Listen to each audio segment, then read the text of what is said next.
नमस्कार व्यूअर्स, आप सभी का स्वागत है रेडियो द्वारका में और हमारा सवालों का सिलसिला जारी है प्रशांत मुकुंद प्रभु के साथ। प्रभु जी, बहुत बहुत स्वागत है। हरे कृष्ण। प्रभु जी, भाषा जो है ना, हमेशा कहा जाता है कि बहुत अच्छी होती है, बहुत प्रभावशाली होती है, लेकिन आजकल की जो भाषा है जिसमें स्लैंग्स बहुत यूज़ होते हैं, मतलब अगर मैं बोलूँ तो बहुत सारे ऐसे अपशब्द जो आम तौर पर नहीं बोले जाते हैं वो भाषा का हिस्सा हो गए हैं।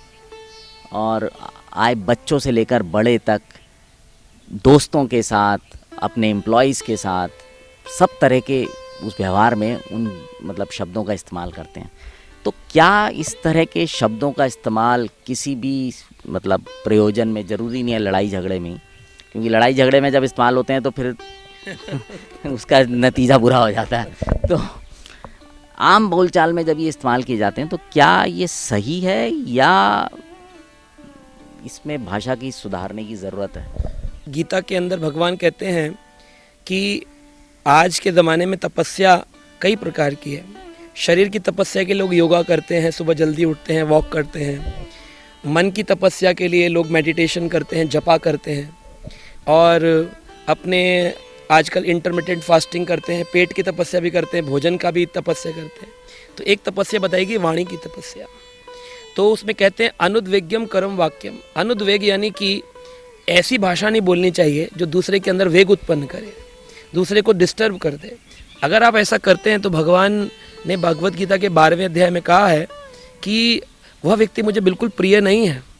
और अगर किसी ने स्लैंग या कोई गाली का इस्तेमाल किया अपनी भाषा में, तो आप समझ लीजिए कि उसको एक बहुत भयंकर पाप भी लगता है। क्योंकि ये गाली का इस्तेमाल पुराने ज़माने में अगर हम देखें, शास्त्र पढ़ें, तो जो राक्षस होते थे वो लोग ऐसी भाषा का इस्तेमाल किया करते थे। मदिरा का पान करना, निर्वस्त्र रहना और स्लैंग्स बोल करके बात करना। हनुमान जी की पूंछ में आग लगाई तो रावण की लंका में वो रावण जैसे लोग होते हैं, उनकी विचारधारा ऐसी होती है। हिरण्यकश्यप ने अपने पुत्र प्रहलाद को इतना कष्ट दिया, लेकिन जो एक संस्कारी व्यक्ति है, जो एक पढ़ा लिखा समाज का व्यक्ति, सामाजिक व्यक्ति है, उसकी डेवलपमेंट ऐसी होनी चाहिए कि उसके मुंह से स्लैंग्स निकले ही नहीं, है ना। बहुत ये विशेष ख्याल देने वाली। आप कैसे पता करेंगे किसी व्यक्ति को कि वे सच में पढ़ा लिखा है या केवल डिग्री का पढ़ा लिखा है? उसके वार्तालाप से, उससे भाषा से। कहते हैं कि कोयल किसको क्या देती है और कौवा किसका क्या लेता है, लेकिन अपनी मीठी वाणी से सबको अपना कर लेती है। तो कोयल ऐसा नहीं कि किसी के घर में पैसा दे रही है, और कौवा ऐसा नहीं किसी का पैसा लेकर उड़ रहा है। लेकिन अगर कोयल बैठी हो तो कहेंगे देखिए कितना अच्छा वातावरण है, कुहू कुहू आवाज़ आ रही है। लेकिन वो काएँ काएँ कर रहा हो तो कहते हट हट, उड़ जा उड़ जा। तो आप देखिए कि दोनों काले पक्षी हैं, लेकिन केवल और केवल उनमें से एक की महिमा उसकी ज़ुबान के कारण है। तो चाणक्य पंडित ने कहा है, वचनम किव दरिद्रता। दरिद्र हो, तुम्हारे पास पैसा नहीं है, तुम किसी को खिला नहीं सकते हो, पिला नहीं सकते हो, पानी नहीं दे सकते हो, इतने गरीब हो, कोई बात नहीं, लेकिन कम से कम वचनम किम दरिद्रता, वचनों की दरिद्रता क्यों? वचनों में भी गरीबी रखी हुई है। तो मैं तो कई बार कहता हूँ देखो कितना गरीब आदमी है, देखो गाली दे के बात कर, कितना गरीब है। और हमारे एक भक्त हैं, वो कहते हैं देखो प्रभु जी, इन्होंने सुबह से ब्रश नहीं किया। बोले क्यों? बोले तभी तो इतनी गंदी गंदी ये शब्द निकल रहे हैं। तो वाणी की तपस्या जिसने करी है, असलियत में वही एक संस्कारी, पढ़ा लिखा, समझदार व्यक्ति है। अगर अदरवाइज वो कितना ही एजुकेटेड हो, कितनी पद प्रतिष्ठा पे हो, अगर उसको बात करने का ढंग नहीं, आपका क्रोध व्यक्त करने का भी एक तरीका है। अब महाभारत काल में आप देखिए जो पांडव आदि हैं, उसमें से वो भ्रातश्री, मातश्री कह करके और क्रोध भी करते हैं, तो उनके एक शब्द इस्तेमाल करने का एक तरीका है। एक आदमी आज अपने पिताजी से भी, पहले ज़माने में लोग पिताजी बोलते थे, फिर थोड़े समय बाद लोग आए अपने पिताजी को डैड कहने लग गए। तो हमने बचपन में एक नाटक किया था, उसमें व्यक्ति बोलता आकर के हु इज़ ही, कहता है ही इज़ माई डैड। खैर हो, ही इज़ ऑलरेडी डैड। तो हमने डैड कर दिया।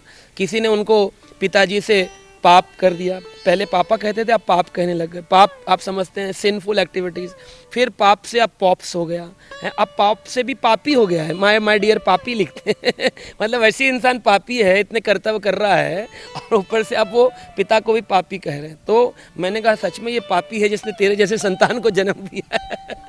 तो हमें देखना चाहिए कि हम पिताजी नहीं बोल सकते तो कम से कम हम बापू जी, है ना, हम कुछ भी ऐसा लगेगा, लोग बोलेंगे अरे ये तो पुराने ज़माना है। नया ज़माना पा कर के पाया क्या लोगों ने? केवल और केवल मानसिक कष्ट, मन में परेशानियां, और दूसरे को उद्विग्न करते, बात बात पर झगड़े हो रहे हैं, रोड रेज हो रही है। अगर आप उसी को विनम्रता से कहते कि भैया ये क्या कर दिया आपने, झगड़े को, तो आदमी कहेगा चलो ठीक है जी माफ़ कर दीजिए, और वही आपने कह दिया ये क्या कर दिया तूने, तो गड़बड़ हो जाएगी। तो भाषा का ही तो सारा खेल है। भाषा कहते हैं words are mightier than the sword. आप तलवार से गला काट दो फिर भी चलेगा, लेकिन शाब्दिक ये तो मतलब बहुत ही बड़ा कष्ट देता है किसी को, है ना। कहते हैं कि जो शब्द के बाण हैं वो छाती को ऐसा भेदते हैं कि धनुष बाण के बाण नहीं भेदते हैं। जितनी भी लड़ाइयाँ हुई हैं उन सब के अंदर भाषा से ही प्रारंभ हुआ है उनका।